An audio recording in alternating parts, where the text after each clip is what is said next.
Is it truly just for a system to risk executing the innocent, while some argue that late-term abortions are a societal right? How do we reconcile the moral complexities of holding police officers accountable for on-duty homicides while considering the unique challenges they face?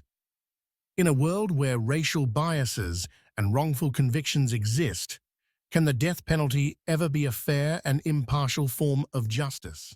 Welcome to today's episode, where we explore the death penalty, its implications for law enforcement, and the societal paradoxes it presents. Join us with an open mind as we dive into this complex debate.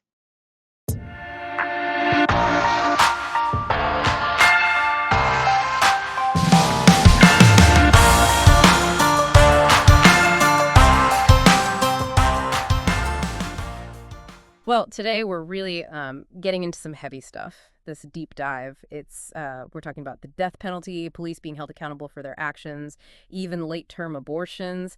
Yeah, these aren't exactly, light topics for a casual conversation. Yeah, not exactly light listening. But the sources you've given us are, well, they're from all over the place. Biblical analysis, arguments for and against these big questions. We've even got a database on police crime. It's going to be fascinating to untangle all this. It is. It really is. And I guess for me, what I keep coming back to is this idea of taking a life, when is it ever justified? And that's the question that's at the heart of all these topics, right? It's something that people have debated for centuries. And often that debate is shaped by religion, especially when we talk about capital punishment, like that piece you included from Prison Fellowship. They really dig into how even within Christianity, there's no simple answer. Right, exactly. I mean, we hear arguments all the time using the Bible for or against the death penalty.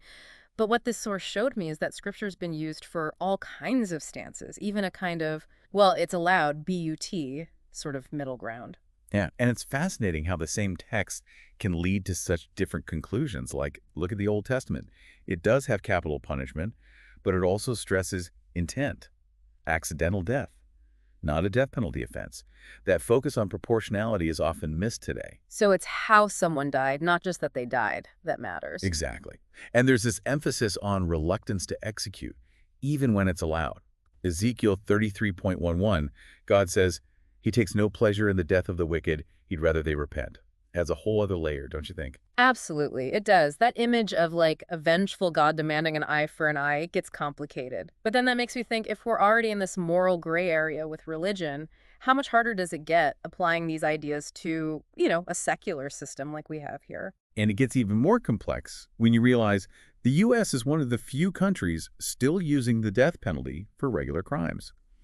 That Amnesty International data you sent was clear on that? Which is kind of ironic, right? Because it's not like America's more religious than, say, Europe, where they've mostly abolished it. Exactly. Shows how culture and history, maybe more than religious doctrine, shape how we see crime and punishment.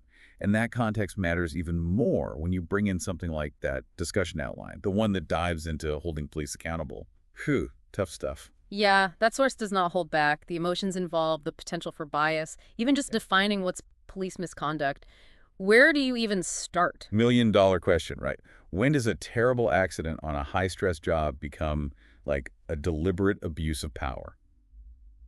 And we can't forget, this isn't just theoretical. We've got that police officer crime database, pretty sobering stuff. Right, it is. And it reminds us these aren't hypotheticals. We're talking assault, homicide. It's tempting to say a few bad apples.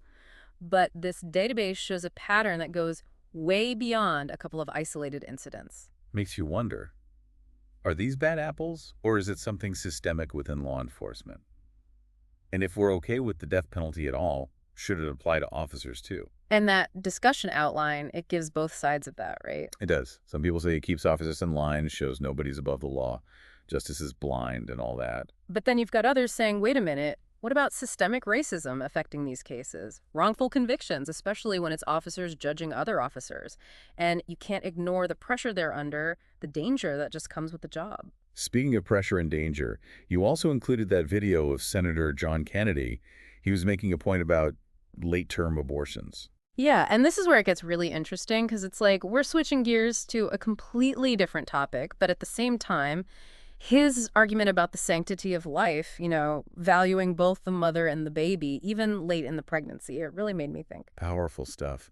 And it makes you wonder, If you're against the death penalty for anyone, even a convicted murderer, but support late-term abortion, where is that line? When does the sanctity of life begin and end? It's a question a lot of people struggle with, I think. And you're right, it loops back to that very first question, when is it okay to take a life? We've got a lot to unpack there, that's for sure. It's like trying to balance, I don't know, like a huge heavy thing on one of those old-timey scales, but the weights keep changing. On one side, you've got justice, holding people accountable even for something as awful as taking a life.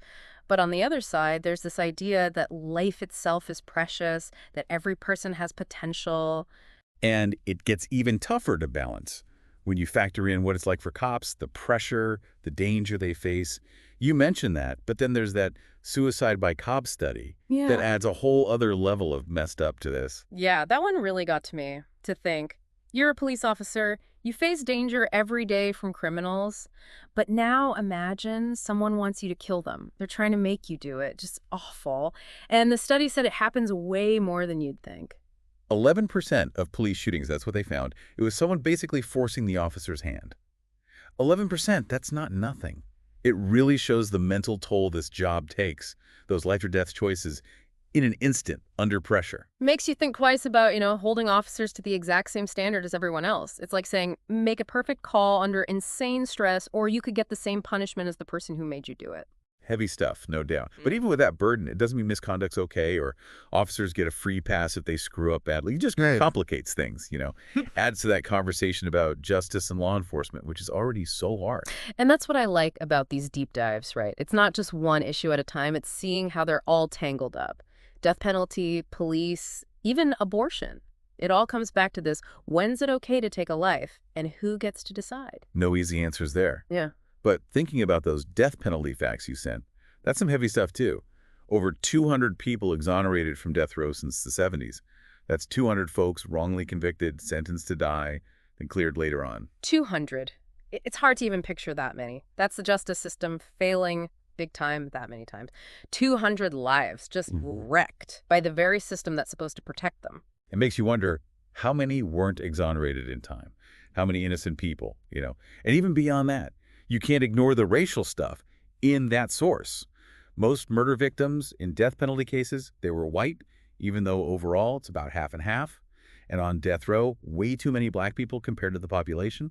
Can't ignore that. It does make you wonder if race plays a part even subconsciously in who gets the death penalty. And if that bias exists there, then what about in these police misconduct cases, too? Can't rule it out, can we? Adds another layer to this whole thing. Even someone who's okay with the death penalty in general, they might hesitate when it comes to cops, just because of that risk of bias, So where do we even start untangling this? All this info, different sides, how do you make sense of it all, let alone decide what you believe about such huge topics? That's where thinking hard comes in. And that's what I like about these deep dives.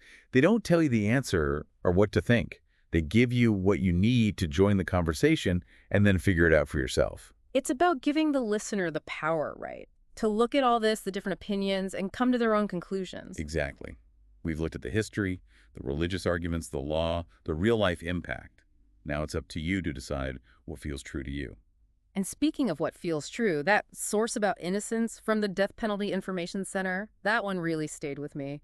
Those stories just, I don't know, they stick with you. All those people cleared later on, and to think even one person, innocent, put to death by the state, it just doesn't sit right. Yeah, really makes you question the whole system, Right. We want to believe it's fair, that it can tell who's guilty, who's not. But those exonerations, they're proof that it can fail, and in the worst way. And it makes you ask, if it's that flawed, even a tiny chance of executing the wrong person, can you really say taking a life is justified, even in the name of justice? That's the question, isn't it? Always has been. No easy answer, no formula. It's about what you believe deep down, about balancing those scales we talked about. Justice on one side, the value of life itself on the other. And how does that balance work when it comes to late-term abortions? That Senator Kennedy video, that brought up a whole other side to this. When is it okay to take a life thing? Yeah, and that's a whole other can of worms, right? You've got people's beliefs about when life begins, a mother's rights versus the potential rights of the child. And then there's real life stuff too, medical reasons, what carrying a pregnancy does to a woman physically and emotionally. It's a lot. It's like all these issues we've talked about, they're all connected. Death penalty, police, abortion. It's always this question, what's acceptable? what's right, even when the answer isn't clear-cut.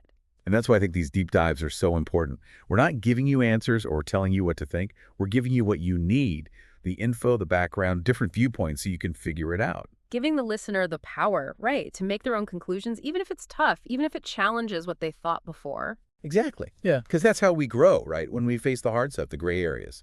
And maybe even more important, it's about trying to understand people who think differently. Even when we disagree, really disagree. Because this isn't just some theoretical debate, you know? These are real issues, and they affect everyone in some way. So as you keep thinking about this stuff, these big questions, do it with an open mind. Be willing to learn. And respect that being human, it's complicated. There's no one right answer for everyone. And hey, maybe if we talk about this stuff, really listen to each other, maybe then we can start to understand each other a little better. In a world that feels like it's splitting apart more every day, that's got to count for something. Thanks for joining us on this deep dive.